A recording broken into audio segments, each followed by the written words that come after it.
Queridos irmãos, a graça e a paz do Senhor Jesus, amém?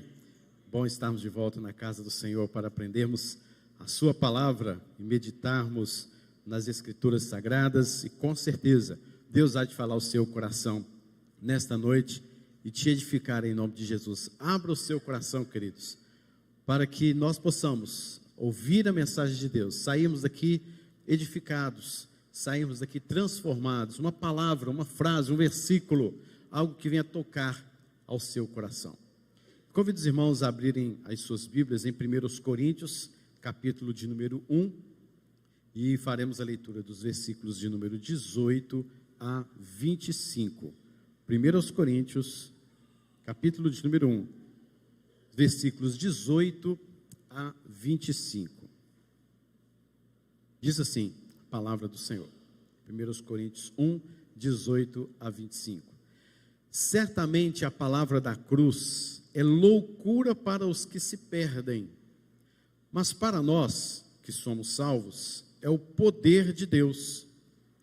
Pois está escrito: destruirei a sabedoria dos sábios e aniquilarei a inteligência dos instruídos. Onde está o sábio? Onde o escriba? Onde o inquiridor deste século? Porventura não tornou Deus louca a sabedoria do mundo?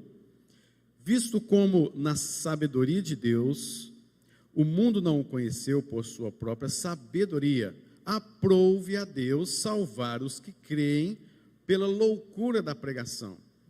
Porque tanto os judeus pedem sinais, como os gregos buscam sabedoria, mas nós pregamos a Cristo crucificado, escândalo para os judeus, loucura para os gentios, mas para os que forem chamados, tanto judeus como gregos, pregamos a Cristo, poder de Deus e sabedoria de Deus. Porque a loucura de Deus é mais sábia do que os homens, e a fraqueza de Deus é mais forte do que os homens.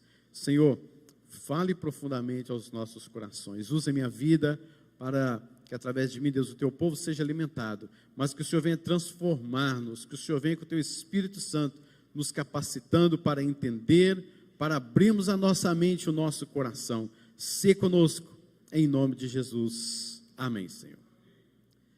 Meus irmãos, nós estamos aqui nestes versículos, vendo o primeiro argumento que Paulo usa para tratar o problema das divisões dentro da igreja. A igreja de Corinto, na verdade, foi uma das mais complicadas, se não a mais complicada, para se tratar, para pastorear, porque ela era uma igreja não apenas com um problema ou outro simples. Ela, na verdade, tinha inúmeros problemas, e esses problemas eram movidos por certas pessoas que tinham seus grupos, as suas formas de pensar. Então era um emaranhado de problemas dentro daquela igreja, problemas tais como disciplina ou falta de disciplina, falta de zelo da liderança da igreja com membros que se encontravam em pecado. Paulo vem tratar do uso da consciência daqueles irmãos, porque havia comidas consagradas a ídolos, e como que seria esta questão? Como seria a questão do novo casamento? Era um problema dentro da igreja isso. Problemas relacionados ao culto, à liturgia da igreja, ao conteúdo do culto. Problemas principalmente no que diz respeito ao uso dos dons espirituais, línguas e profecias dentro da igreja.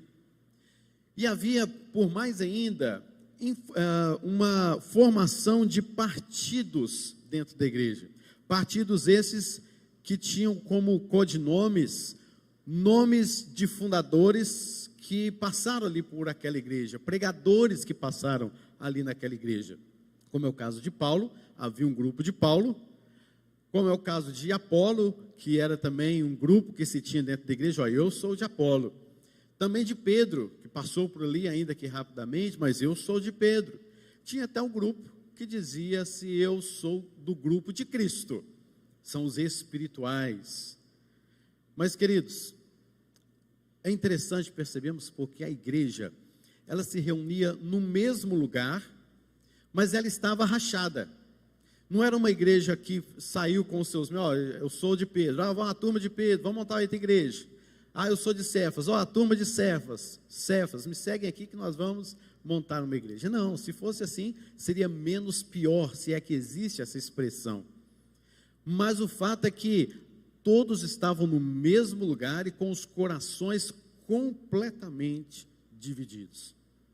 Qual que é a razão do surgimento desses grupos dentro da igreja? É só nós olharmos a cultura daquela região, da igreja ou da cidade de Corinto. Porque naquela cidade havia um certo desejo, um certo brilhantismo dentro da filosofia, de expositores de filosofias. Eles usavam assim uma sofisticação de palavras, eles eram dos grandes filósofos da época, os chamados também de sofistas ambulantes, que eram homens, filósofos, que passavam de cidade em cidade, principalmente na cidade de Corinto, na cidade em Atenas, e outras cidades menores, e eles passavam falando de coisas que eram uma verdade mascarada, era uma coisa meio assim, meio lá, meio cá, sabe? Para enganar as pessoas, para enganar a mente das pessoas. E as pessoas achavam isso lindo, as pessoas achavam aquilo maravilhoso, era uma coisa mais linda.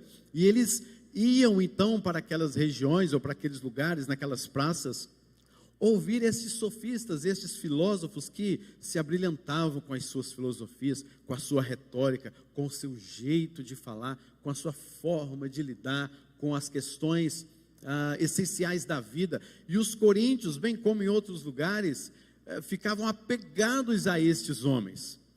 Um certo escritor até mesmo disse que a filosofia, esses homens, essa retórica, estes pensamentos, estes pensadores, estavam para os coríntios, assim como o futebol está para o brasileiro.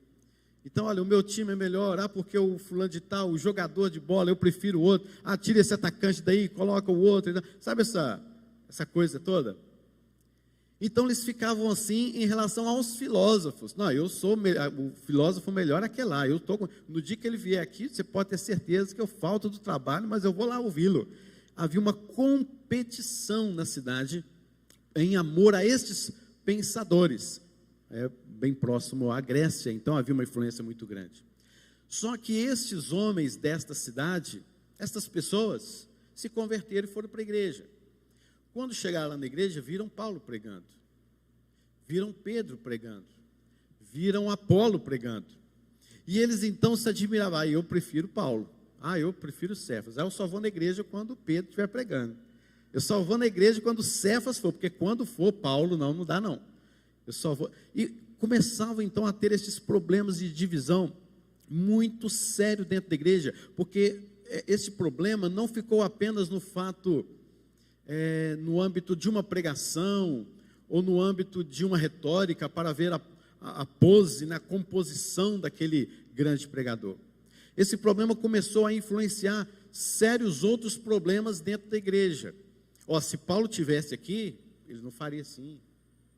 Mas vocês aí não pensam como Pedro, como Cefas? Então vocês não deveriam agir assim.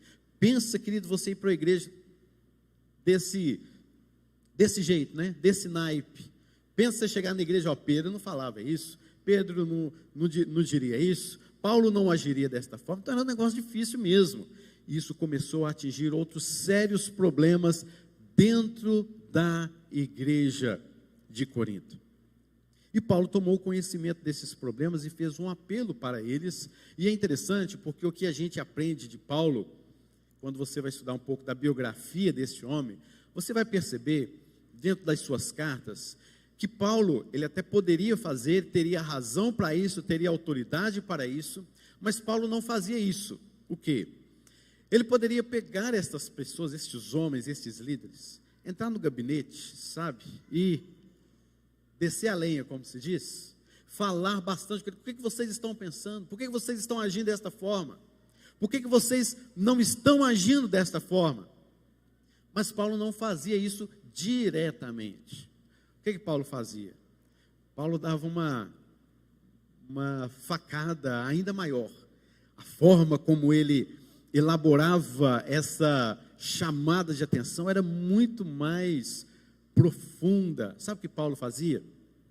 Ele então pegava uma doutrina, ele observava aquele problema e falava assim: esse problema, a igreja de Corinto está ferindo essa doutrina, este pensamento. Por causa deste pensamento, desta doutrina, eles não têm o conhecimento disso, por isso está acontecendo isso. Então eu tenho que explicar a doutrina para eles, eu tenho que aprofundar-me no conhecimento, para que eles saibam que eles estão errando, não de forma simplesmente o erro pelo erro, que não é coisa simples, eles estão errando numa coisa muito profunda. Então eu vou explicar para eles onde é que eles estão errando. E aí vem exatamente este texto que nós lemos, bem como toda a carta aos Coríntios.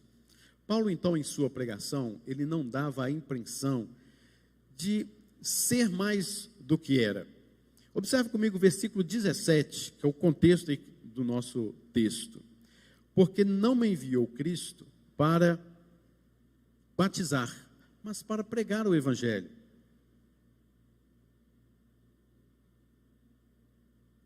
Não com sabedoria de palavra, mas para que não se anule a cruz de Cristo.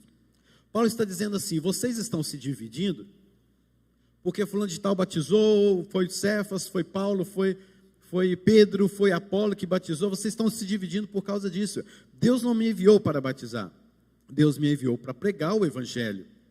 Não com sabedoria de palavra, não com aquela retórica que vocês viram a vida inteira nas praças por aí afora, mas não com sabedoria de palavra, para que não se anule a cruz de Cristo.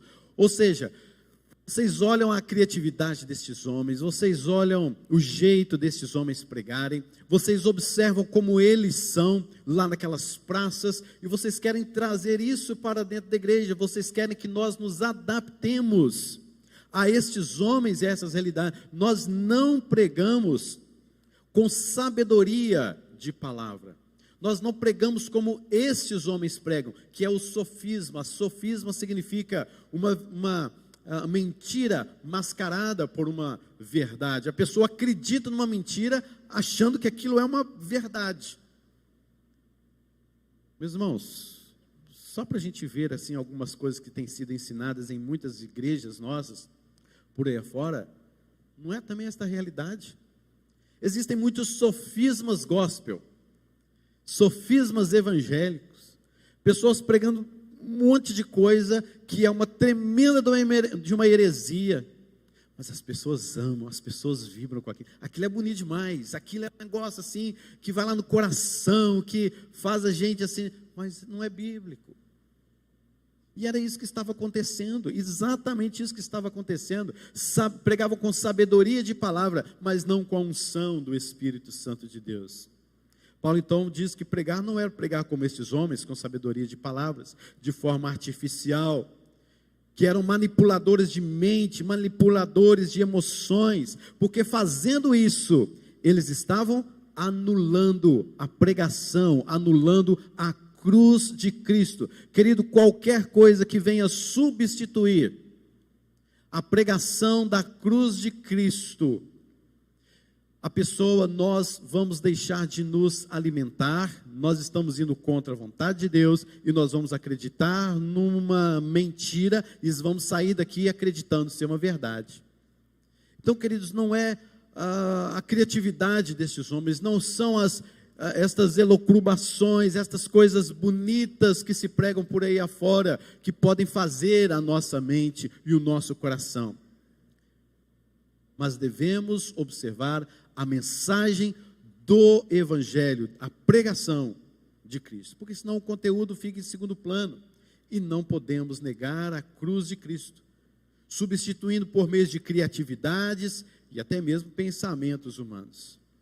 Meus irmãos, os versículos 18 a 25, então, vem falar sobre a pregação da cruz, que é algo simples, que representa o ápice da sabedoria de Deus. A pregação da cruz representa o ápice da sabedoria de Deus. Toda aquela questão da cruz, a morte de Jesus, a humilhação de Jesus, o pecado que ele levou naquela cruz, tudo isso que para os gentios, para os gregos, para os judeus não convertidos, o que era loucura para eles, isto é sabedoria de Deus, porque nisto é que está a salvação, nisto que está a essência, para que o homem se dobre diante desta essência, desta pregação da cruz de Cristo, e tenha a salvação. Longe da cruz de Cristo, afastado da pregação do Evangelho, o homem não é absolutamente nada, e os homens continuavam cegos com estas realidades. A sabedoria de Deus parece loucura para os homens, diz o apóstolo Paulo, e a loucura de Deus é mais sábia do que a sabedoria dos homens. E Paulo então poderia estar perguntando, ciente desta verdade, então por que vocês estão seguindo a sabedoria dos homens e a usando como base para comparar os pregadores da cruz? Ou seja, vocês pegam a sabedoria dos homens, as filosofias, estes pensamentos doidos deste mundo, esses princípios doidos deste mundo, e ficam usando como base dentro da igreja para comparar os pregadores da cruz de Cristo. Eu sou de Paulo, a melhor é aquele, eu sou de Cefas, o melhor é o outro.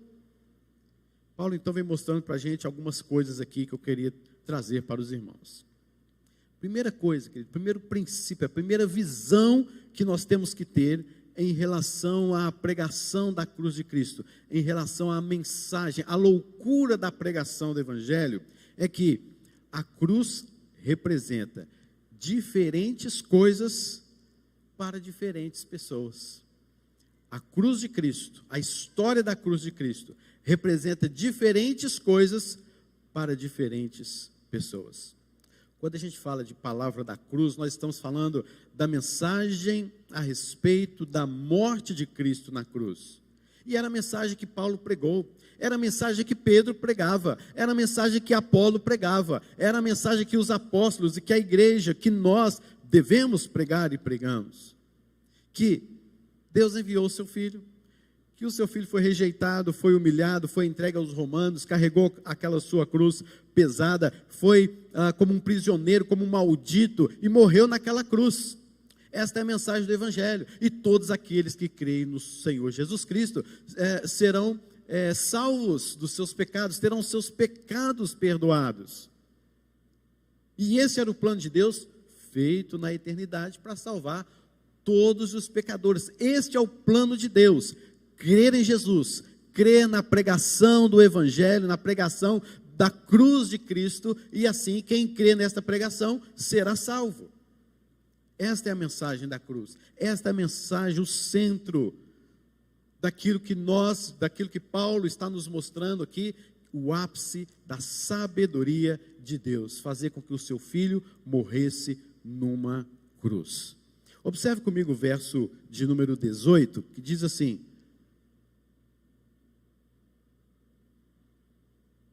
a palavra da cruz é loucura para os que se perdem, mas para nós que somos salvos é o poder de Deus. Loucura para os que se perdem. Em outras versões vai escrever ainda de forma ainda mais clara, que seria assim: para os que estão se perdendo. Ou seja, há pessoas então que na sua caminhada, na sua vida, elas estão se perdendo. Elas estão caminhando para a condenação, elas estão caminhando para a perdição, elas estão se perdendo, e vemos com isso um processo. E por que as pessoas se perdem? Porque elas estão ignorando a mensagem da cruz. As pessoas vão se perdendo porque elas ignoram esta mensagem e preferem seguir a filosofia e o pensamento, os princípios humanos do mundo, as coisas da carne, os seus próprios princípios. As pessoas estão se perdendo na sua vida, porque seguem as coisas do mundo. Meus irmãos, e é impossível nós vermos um crente, verdadeiramente crente no Senhor, que tenha os mesmos princípios do mundo, que conhecem a palavra, a pregação da cruz de Cristo, que um dia esta mensagem foi uma loucura para ele, e hoje ele, tendo se convertido por obra do Espírito Santo em seu coração, continua com os mesmos princípios mundanos. porque os princípios da palavra de Deus, da pregação da cruz de Cristo, ele transforma, ele santifica, ele traz perseverança, ele modifica, ele faz novas todas as coisas. E por isso, queridos, é necessário nós entendermos, compreendermos a mensagem da pregação da palavra de Deus em nossas vidas. Só que as pessoas estão sendo enganadas, cegas, por aquilo que a humanidade julga ser certa, e ao mesmo tempo rejeita aquilo que seria a salvação deles, o que para eles então é uma grande e tremenda loucura. Eles rejeitam aquilo que é essencial, e eles abraçam, vivem aquilo que não é essencial, aquilo que é mentira, aquilo que é filosofia humana, aquilo que não é de Deus, aquilo que não traz vida. Mas a humanidade faz isso sempre, nós fizemos isso durante a nossa vida toda, antes de Cristo, que foi o quê? Nós abraçávamos as filosofias do mundo, nós abraçávamos os pensamentos mundanos, nós abraçávamos as coisas do mundo, e olhávamos para a cruz de Cristo como uma loucura, como alguém, como uma história louca para ser aceita. E Paulo não está dizendo que essas pessoas neste processo estão condenadas, mas elas estarão condenadas se não modificarem suas vidas, se não se santificarem, se não buscarem a presença de Deus, se não fizerem algo novo dentro da igreja, na casa de Deus. Por isso, queridos, é necessário nós olharmos sempre para a cruz de Cristo. A palavra de Deus é loucura, diz o texto. Seria mesmo que a palavra de Deus é algo tolo. Lembremos quando Paulo foi preso em Jerusalém, e ele foi levado lá para Festo, para se defender. E Paulo começa então a expor a doutrina da pregação, da loucura da cruz de Cristo, a pregação. E ele começa a ensinar, ele começa a falar, a narrar. E ele no meio do caminho, ensinando, mostrando, ao mesmo tempo se defendendo e evangelizando todos que ali estavam, Festo o interrompe, na maior falta de educação. E o que Festo disse para ele? Estás louco, as muitas letras te fazem delirar, Paulo. Disse desse jeito para Paulo. O que ele estava dizendo? Festo estava dizendo assim: você está louco de me falar umas coisas desta? Pregação, pregando cruz, alguém que morreu no lugar de outra pessoa, alguém que carregou a cruz, um Deus que se encarnou, que criou o mundo, que fez todas as coisas, que me fez, e que há um inferno, há uma condenação, e que há salvação nesse... Que negócio é esse, Paulo? Você está ficando louco. E é exatamente isso que Paulo está colocando aqui, que é uma loucura para os que se perdem. Queridos, na visão do mundo, tudo isso que nós fazemos aqui é loucura mesmo. Crer que Jesus morreu por nós, crer que Ele nos justificou, crer que Ele veio até nós, morreu em nosso lugar, e assim todos os que creem nele serão salvos, estarão nos céus, e aqueles que não creem nele irão para o inferno. É loucura. Essa semana eu ouvi em conversa aí sobre o acampamento, palavra da vida dos adolescentes, de um adolescente que estava lá, num outro acampamento, numa outra ocasião, não era crente, e que o pastor, o preletor, disse que as pessoas que creem em Jesus serão salvas, as pessoas que não creem em Jesus estarão condenadas, estarão para o inferno. Esse adolescente, não aceitando isso, porque era loucura para ele, ligou para a mãe dele: mãe, me busca aqui porque estão falando assim, assim, eles estão falando que eu vou para o inferno. A mãe dele saiu de não sei de onde, foi até lá no acampamento, chegou lá, brigou com alguns dos preletores lá, com a direção, falou: que negócio é esse? Você está falando que meu filho vai para o inferno só porque não aceitam as suas doutrinas? Ué, gente, é isso mesmo. Tem outro caminho, não foi assim? Tem outro caminho? Tem outro jeito? É desse jeito mesmo. Se você crê no Senhor Jesus Cristo, você será salvo. Se você não crê, já está condenado. Se algo não fizer uma transformação na sua vida, com certeza o inferno te espera. E eu não posso diminuir esta verdade, eu não posso embelezar esta verdade e fazer com que ela se transforme numa categoria mais bonita de se falar, mais emotiva de se falar. Eu não posso fazer isso. Pregador nenhum pode diminuir esta verdade. Você, como um pregador do evangelho, você não pode diminuir em momento nenhum esta verdade. Isso tem que ser falado, você tem que saber falar isso e falar de uma forma bíblica, simples, ponderada, de acordo com a palavra de Deus, não de acordo com os pensamentos mundanos, não concordando com os pensamentos mundanos. E é isso que Paulo está realmente nos mostrando. Por quê? Para os que se perdem, a palavra da cruz é loucura. Para os que não têm Cristo, a palavra da cruz é loucura. Mas para nós que somos salvos, ela é o quê? O poder de Deus. Queridos, você já experimentou desse poder de Deus na sua vida? Você tem visto o poder de Deus se manifestando na sua vida diariamente?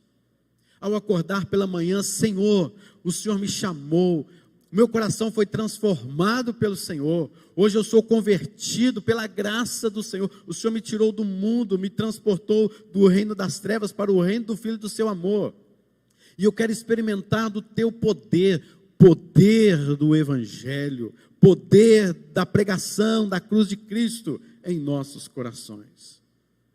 Em segundo lugar, queridos, versículos 19 e 20, pois está escrito: destruirei a sabedoria dos sábios e aniquilarei a inteligência dos instruídos.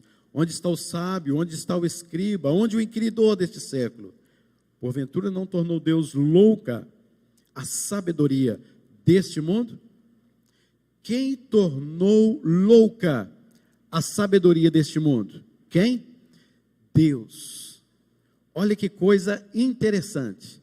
O próprio Deus transformou a sabedoria deste mundo, os princípios deste mundo, aquilo que o mundo pensa, em loucura. E o mundo está louco mesmo. Ou vocês não estão percebendo? Ou será que é só eu que estou percebendo esse negócio aí? O mundo está louco mesmo, gente. É um absurdo o que a gente vê por aí afora, em Rede Globo, em SBT, em mais não sei o que aí, de sites, informações, notícias, em escolas, em princípios que vêm norteando. Gente, é uma loucura esse negócio. Já parou para pensar o tanto que o mundo está doido? Sabe quem fez isso? O próprio Deus. O próprio Deus é quem, diz aí o texto, o próprio Deus tornou louca a sabedoria do mundo. Para quê? Para que o mundo se confundisse. Para que o mundo entendesse a pregação da cruz de Cristo um dia. Para que o mundo, num certo momento, que nós não sabemos quando, pessoas, os seus eleitos, abrem os seus olhos e veem a pregação do Evangelho e falam: isso parecia loucura para mim, mas loucura é estar neste mundo, loucura é estar no meio deste povo, que fala tantas asneiras, que ensina tantas as coisas aos nossos filhos, que querem destruir famílias, que querem destruir a questão da sexualidade, que querem transtornar este mundo de uma forma absurdamente louca,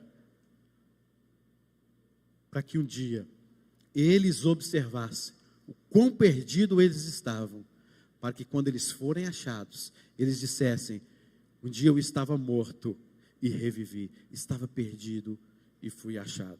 E Paulo usa aqui dois textos do profeta Isaías, que o primeiro é Isaías 29:14, ele mesmo dita aqui, no versículo de número 19, pois está escrito: destruirei a sabedoria dos sábios e aniquilarei a inteligência dos instruídos. Isaías 29:14 nos diz: continuarei a fazer a obra maravilhosa no meio deste povo. Sim, obra maravilhosa e um portento, de maneira que a sabedoria dos seus sábios perecerá, e a prudência dos seus prudentes se esconderá.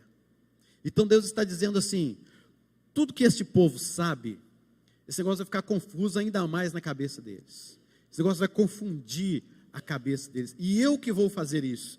Isaías 29, 14. E o povo aqui era o povo de Israel. Era o povo de Deus. Orgulhosos, idólatras, pecadores de mão cheia. E Deus levantando profetas como Isaías, dizendo: arrependam-se, voltem-se para Deus, abram seus corações, busquem a minha palavra, a minha lei. Mas este povo não arrependia.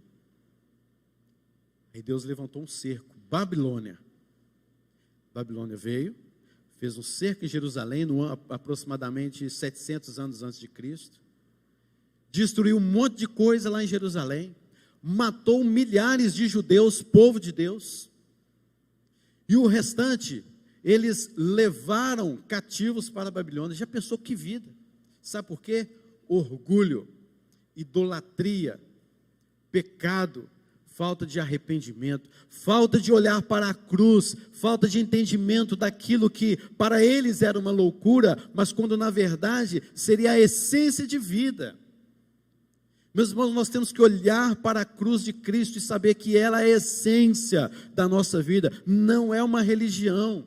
Não é algo que você simplesmente vai se alegrar, não é questões comportamentais, não é para você melhorar a sua vida financeiramente, não é para que você, quando você tiver uma doença, e simplesmente Deus vai lá e cura, e Deus é o seu protetor, e Deus é aquele, não é somente isso, nem é para isso. Ser crente, ser do Senhor, queridos, é assumir uma postura radical contra o mundo, sabendo que você está assumindo aquilo que o mundo olha para você e fala assim: você é louco. Você é louco de pensar nestas coisas, louco de agir desta forma. É isto que é a pregação da cruz de Cristo. Paulo pega essa passagem então de Isaías como um princípio. Deus confunde a inteligência dos arrogantes. É isso que Paulo está dizendo. Deus confunde a inteligência dos arrogantes. Queridos, prestem bastante atenção. Você é arrogante demais. Você sabia disso? Você já parou para pensar o tanto que você é arrogante? Você já parou para pensar o tanto que você, como esposa, como marido, como filho, como mãe, como pai, como amigo, como gente dentro dessa igreja, tanto que você é arrogante? Você já parou para pensar nisso? Sabe por quê? Porque a gente traz conosco, para dentro da igreja, para dentro desse processo de salvação, a gente traz conosco aquelas lamas daquele pecado, lamas daqueles princípios, e se Deus não tiver misericórdia, nós seremos destruídos. Por isso é necessário uma vida santa, reta, uma vida de santificação, de perseverança na palavra de Deus, porque foi isso que aconteceu com o povo de Israel, e Deus destruiu aquele povo, mas os restaurou. Mas é necessário, queridos, que nós abracemos de fato o Evangelho. Não podemos ser simplesmente religiosos, sem experimentarmos o poder de Deus em nossas vidas. Pare com essa arrogância, porque você era um perdido, você era um morto, você era um pecador, orgulhoso, idólatra, caminhando para o inferno. Mas Deus é quem trouxe você. Não foi por conta de alguma coisa que você fez, não. Mas de jeito nenhum. Depender de você? Jamais. Jamais.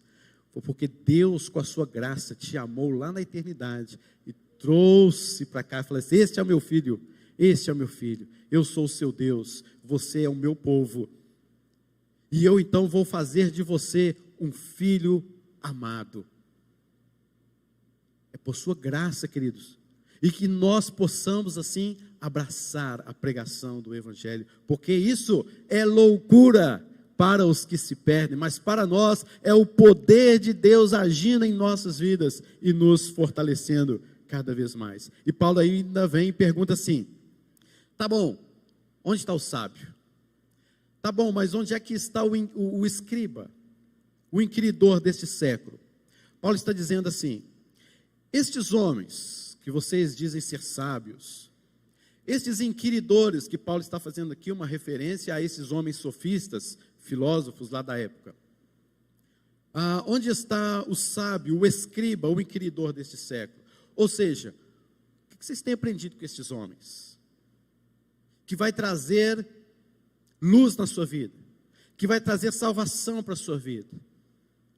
O que você tem aprendido naquilo que você tem lido? O que você tem aprendido naquilo que você tem ouvido? O que você tem aprendido diante das notícias que você tem visto por aí afora? Eles trazem salvação? Eles trazem edificação para a sua vida? Aquilo que você vê demonstra para você que eles são loucos de fato, porque Deus confundiu a sua sabedoria? Ou você está assim, nossa, que legal, olha que espetáculo, que coisa chique, que coisa boa, eu quero abraçar também essa ideia. Um monte de gente crente pensando igual ao mundo. Um monte de gente crente por aí afora, falando, pensando, defendendo coisas iguaizinhas às coisas do mundo. Pelo amor de Deus, né, gente? Mas olha só, Paulo continua dizendo, no final do versículo 20, Deus tornou a sabedoria deste mundo louca. Paulo não está dizendo que tudo que os incrédulos produzem não presta, né? Não é isso. Mas o fato, queridos, é que os princípios em relação àquilo que é essencial para as nossas vidas, não é o mundo que pode ensinar para o seu filho, não é você que pode trazer isso para dentro da sua casa. Você tem que ensinar, você tem que aprender, você tem que se edificar na palavra de Deus. Essa tentativa de tentar entender a existência do homem, entender a origem do homem, entender sobre a morte, entender sobre a existência de um Deus Todo-Poderoso, por que as coisas são assim, qual a origem do mal, estas coisas, nós como pais, como adultos, nós precisamos de ensinar às nossas crianças, os nossos filhos, como alguém de fato crente, que crê na palavra do Senhor, na pregação do Evangelho, mesmo que isso na visão do mundo seja uma coisa louca, mas é isso que devemos fazer, ensinar para os nossos filhos a loucura da pregação, de acordo com aquilo que a palavra de Deus nos ensina. Para encerrar, queridos, o último ponto que eu quero destacar é que Deus escolheu então a loucura da pregação da cruz para salvar o homem. Versículo número 21, visto como na sabedoria de Deus o mundo não o conheceu por sua própria sabedoria, o mundo não conheceu a Deus por sua própria sabedoria. Aprove então a Deus então aprovou, a vontade de Deus, salvar os que creem pela loucura, aquilo que é louco para o mundo, né, pela loucura da pregação. Então Deus é quem escolheu isso, não é nada visto em nós. Deus fez uma escolha quanto ao caminho da salvação do homem. E qual é o caminho da salvação do homem? Crer no Evangelho, crer na pregação da cruz de Cristo, crer na loucura, na mensagem louca da pregação do Evangelho. Perceba que não fomos nós, não é uma nossa iniciativa. Vai ser assim, sempre foi assim no Antigo Testamento, sempre vai ser assim no Novo Testamento, sempre foi assim em toda a história. O homem é salvo por meio da cruz de Cristo. Aqueles que viveram na época do Antigo Testamento foram salvos porque eles tinham fé no Messias que viria, através dos objetos, do templo, da própria lei, dos sacrifícios que mostravam o Messias que viria e que os profetas narravam. Aqueles que vieram, que é o nosso caso, Novo Testamento, depois de Cristo, nós cremos naquilo que veio, que é Jesus, nós cremos naquele passado, Jesus Cristo, a pregação, tudo está, querido, ligado à cruz de Cristo, e sempre vai ser assim, não há outro meio, outra forma do homem ser salvo, a não ser única e exclusivamente por meio da cruz de Cristo. Isso significa morte, isso significa derramamento de sangue, isso significa ressurreição, isso significa justificação, isso significa fé, arrependimento, santificação, perseverança, vida eterna. Somos adotados como filhos de Deus. Sempre vai ser assim. Por isso, nós não podemos dar ouvidos a qualquer tipo de pensamentos ou pregações que vinham falar diferentemente disso, e é o que está acontecendo em muitas igrejas hoje. Estão substituindo ou deixando de lado a pregação de Cristo para trazer coisas bonitinhas para nós, para trazer coisas emotivas para nós, e tem muita gente indo por este caminho. Deus faz isso na sua sabedoria. A sabedoria de Deus é a cruz de Cristo. Toda pesquisa que o homem fizer em todas as áreas, por mais que investigue, ele vai adquirir muito conhecimento, mas nunca vai descobrir que o caminho da salvação é crer naquele que foi pendurado na cruz. Por isso, queridos, a missão nossa, como pregadores do Evangelho, você é um pregador do Evangelho, uma testemunha de Deus, é pregar a cruz. Nada mais, nada mais. Pregue Jesus. É a palavra de Deus. Não é a sua vida, não é o que você fez, que você deixou de fazer, suas experiências. É a cruz de Cristo. É o que devemos pregar. É a palavra de Deus. É a mensagem do Evangelho. Nós podemos entreter muitas pessoas, queridos, mas isso não as livrará, elas não terão seus olhos abertos. O que abre os olhos cegos destas pessoas é unicamente a pregação do Evangelho. Queridos, uma frase de um grande escritor diz: a retórica não convence, a lógica não persuade, a sabedoria de palavra não ilumina, é só o poder do Evangelho, através da mensagem da cruz, que convence, persuade e ilumina o coração do homem, para entender as verdades essenciais acerca da sua salvação. Versículo 23, nós pregamos a Cristo crucificado. É um escândalo para os judeus, é uma loucura para os gentios, mas para os que foram chamados, tanto judeus como gregos, pregamos a Cristo, poder de Deus e sabedoria de Deus. Ou seja, lá fora, no mundo, nós pregamos a Cristo crucificado e é loucura para eles lá. Mas os que foram chamados, nós também continuamos a pregar Cristo crucificado, mas não é mais loucura para nós, não é mais um absurdo para nós, porque a loucura de Deus é mais sábia que os homens, e a fraqueza de Deus, fraqueza aqui, queridos, é a cruz. A fraqueza de Deus é o fato de Cristo Jesus ter morrido como maldito, como alguém fraco na visão do mundo. A fraqueza de Deus é mais forte do que os homens. Queridos, assim, portanto, nunca menospreze a pregação da cruz de Cristo e do poder do Evangelho diante do mundo. Ainda que seja loucura para eles, nunca despreze a pregação da palavra de Deus. Todas as suas palavras devem fluir da loucura da pregação. Não despreze uma pessoa que contradiz a cruz de Cristo, no sentido de que ela está cega. Entenda isso. Pregue, mas entenda que ela está cega. E busque cada vez mais aprender a sabedoria da pregação de Cristo na sua vida. Só Ele edifica, só ela traz vida e vida em abundância. Que Deus te abençoe com esta palavra, e que a loucura desta pregação enche você com a graça, com o poder de Deus, em nome de Jesus. Somos loucos, né? De acreditar nisso, né? A gente é louco mesmo, de acreditar que Jesus morreu e etc, e agora eu creio nele, eu sou salvo, vou para o céu. Coisa boa demais. Essa é a loucura que nos traz a essência da salvação. Louvado seja Deus, em nome de Jesus. Amém. Vamos cantar ao Senhor? Vai cantar agora? Ministério de Louvor, vamos cantar ao Senhor. Que Deus te abençoe, querido, em nome de Jesus.